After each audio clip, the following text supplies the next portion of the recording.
अस्सलाम वालेकुम नाज़रीन, मैं हूं सलवा उस्मान और आप देख रहे हैं पंजाब की आवाज़ न्यूज़। आइए नजर डालते हैं आज की अहम खबरों पर।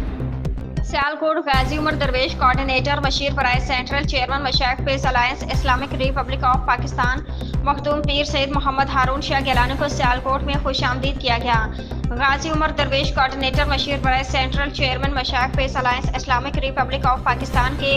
रोज़े मुबारक हजरत पीर सैयद इमाम अली अल हक शहीद रहमतुल्लाह अलैहि इमाम पाक सरकार पर हाजिरी सज्जादा नशीन खादमीन दरबार आलिया इंतजामी महकमे औकाफ दरबार आलिया इमाम पाक सरकार और जिला chairman Sialkot committee Mashaikh peace alliance Islamic republic of Pakistan Pir Mian Mohammad Talha मोहम्मदी हनफी सैफी ने इस्तकबाल किया। गाजी उमर दरवेश को कोऑर्डिनेटर बशीर प्राइस central chairman Mashaikh peace alliance Islamic republic of Pakistan इमाम पाक सरकार इमाम बारगाह में अलम पाक हजरत मौला इमाम गाजी अब्बास सलामदार अलैहिस्सलाम पर हाजिरी दी